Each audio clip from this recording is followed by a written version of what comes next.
All right, so I thought I was going to do just a quick comparison between the old Seiko Turtle and the reissued Seiko Turtle.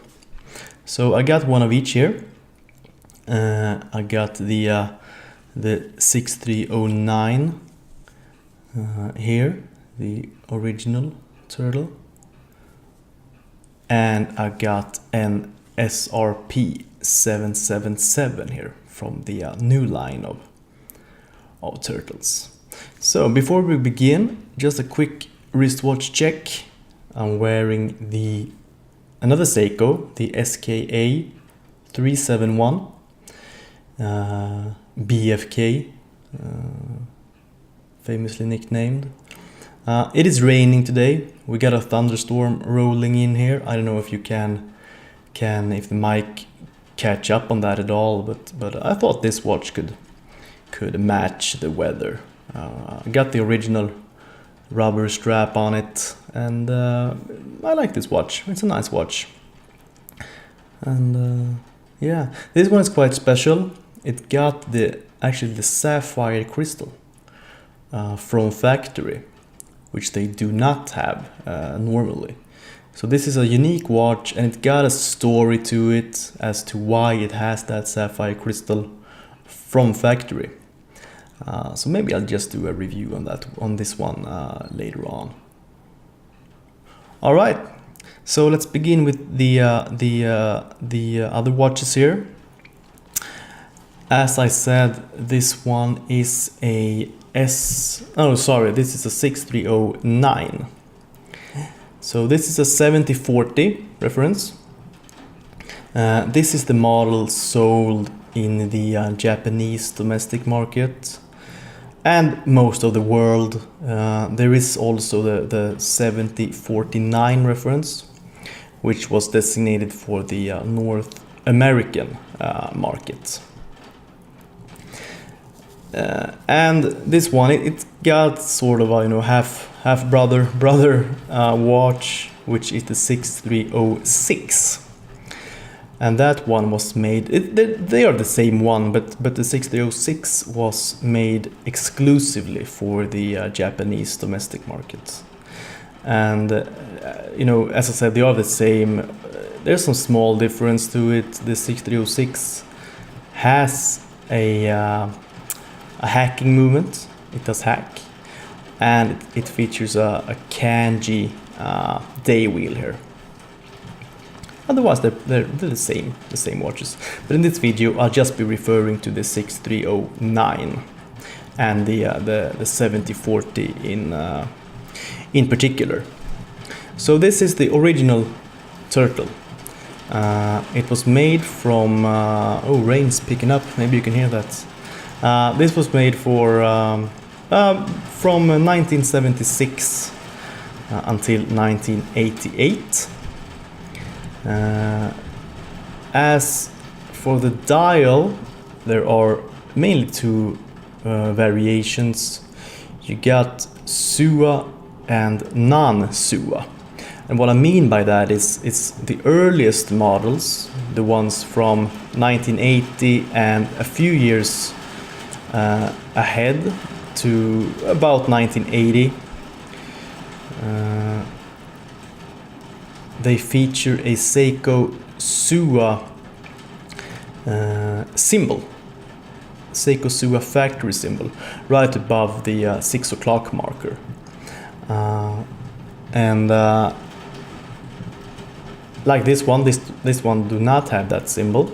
And from 1980-ish until the end of production in 1988, the watches did not feature that Seiko Sua symbol dial. There are a few other differences to those two dials. These two dials, some text, minor text down here is different also, but that's the most noticeable difference.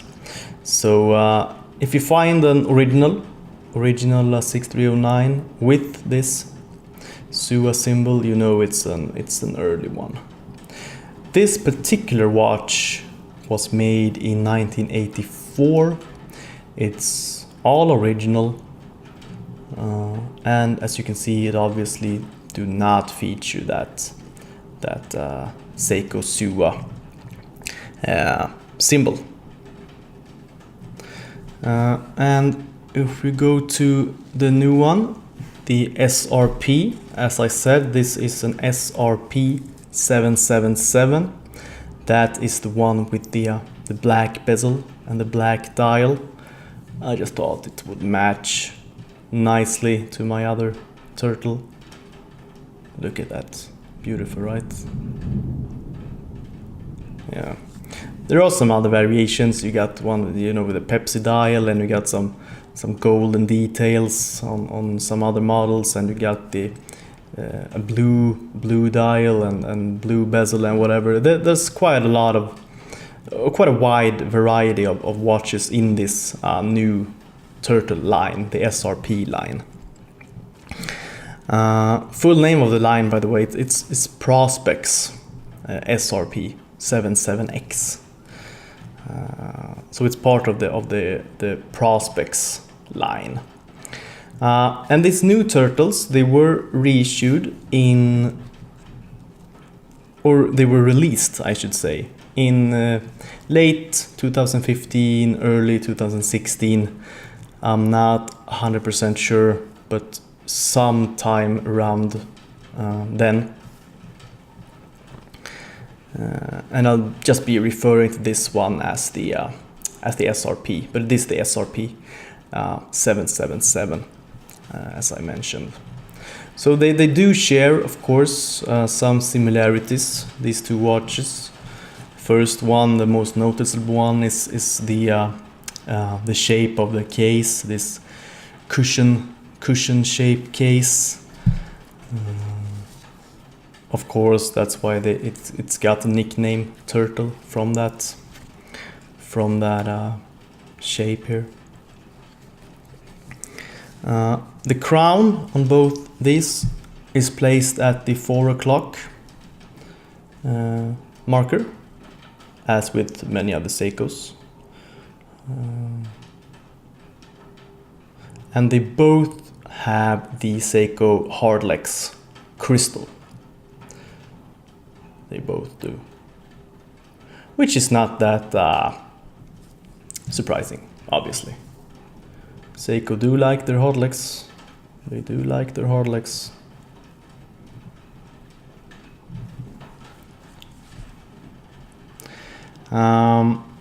There are some differences as well. Most noticeable one should be the dial. First off, now this 6309, it's obviously it's quite worn. It has faded quite a bit, but the SRP one, it has the bigger Seiko symbol. It's a little bit bigger, and it got some more text to it. It's got the now we can see it properly. I can show it later, but it got the Prospex logo on it above the 6 o'clock marker, with the text automatic and divers 200 meters below it. So it's a little bit more busy, I would say, than the 6309 dial, but I like the look of it. I like the look on this dial. I really do. It doesn't feel that busy. But the 6309 is a little bit more clean. Basically just have the text Seiko automatic at the top and water resist 150 meters above here, above the 6 o'clock. And if you should have an early 6309, you would also have the SUA symbol here, but I don't on mine. It's a later version. The bezel is another difference. The bezel on this one, the 6309, it is, you can't hear it very well, but it is and it's bi-directional. And it is 60 click bezel, bi-directional. quite hard to turn. It's got a nice, resist to it, which I like. It's not wobbly at all, there's no play to it. And I do actually like this bezel better than on the one on the SRP. This one is 120 click unidirectional. It turns much easier and the clicks are quite a lot louder. You can hear that. The thing with this bezel is it's quite wobbly. You can see it's got some play to it. And it is a little bit too easy to turn for my personal preference. It just tends to move on its own. If I wear this a full day, the bezel will basically move like that maybe on its own, which is well, it's quite irritating. I don't like that. I think it should stay where it is, and especially if you're diving with it, I think it's important that it just stays where it should be, the bezel. So I actually do like the one on the 6309 better, I have to say. Yeah, but that's the difference. And the difference is here, the loom pop at the 12 o'clock. Quite a bit bigger on the 6309, as you can see. Quite a bit bigger. Yeah. Another difference we can see right away here is the seconds hand. The 6309 feature the classical, lollipop seconds hand, whereas the SRP features the more modern, sort of a reversed lollipop. And I don't know exactly why they did that. I think they could have put the lollipop hand on that.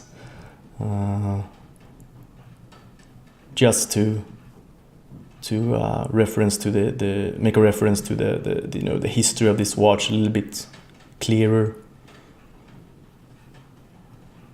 I don't know why I didn't do that, but that's no difference.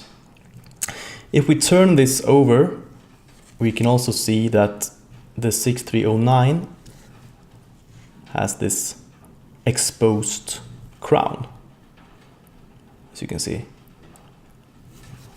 The SRP do not have that. It's not exposed. The crown is not exposed there. So that's another difference. And if we turn this one to the side, we can also see that it has drilled lug holes. The SRP does. Drilled lug holes. It's a quite nice feature. Not a big deal for me, personally. But when you have it, it's always nice.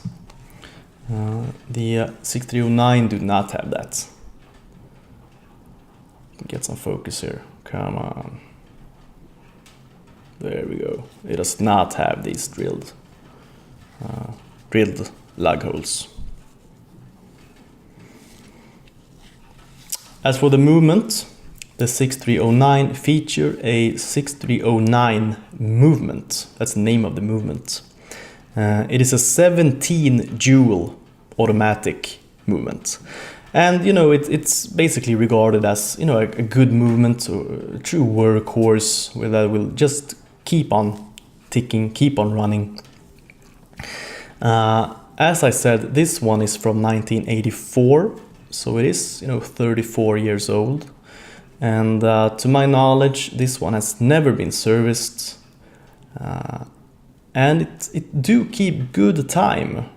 I haven't measured it properly, but from wearing this sometimes several days on end, it keeps good time, and it's got a strong power reserve as well. So that's very nice. It's a non-hacking movement, so if you pull out the crown, it's a screw-in crown, by the way, both are. So if you pull out the crown, it will keep running the watch, and it's also non-hand winding. Does not have hand winding on this one.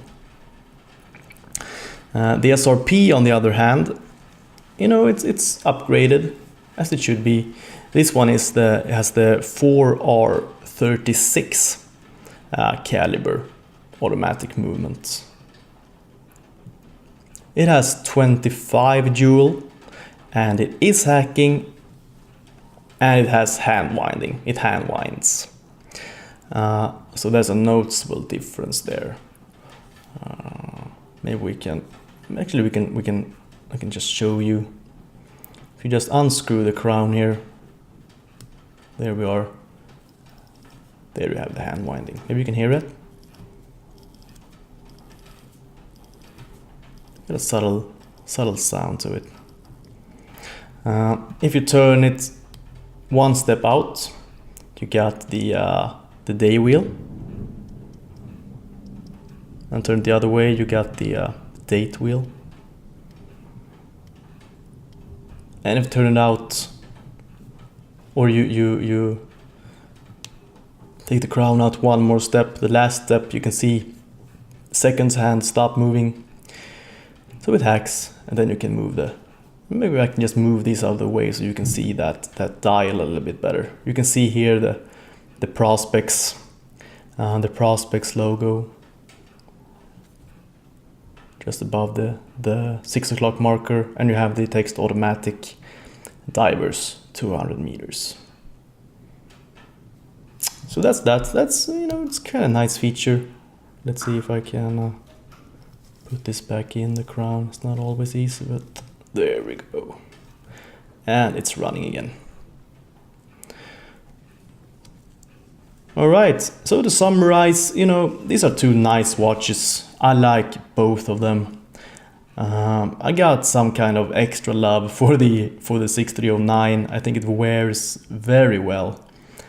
It just looks so good. I got a thing for the vintage watches and the vintage look. As you can see, there has been some moisture coming in here.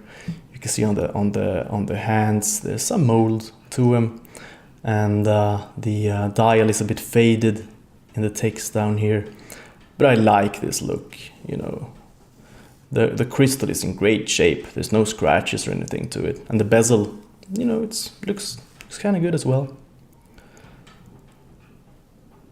So I like it, but they both look good. I like the dial on this one as well. It doesn't wear that big. It wears quite well, actually. I like, wearing both of these watches. I really do. And these two won't be leaving my collection ever, I would think. I just like them too much. They got, the history to them. And just very nice watches that can take wearing, they can take using, and I think you should wear and use your watches. So, right, thanks for watching. See you next time.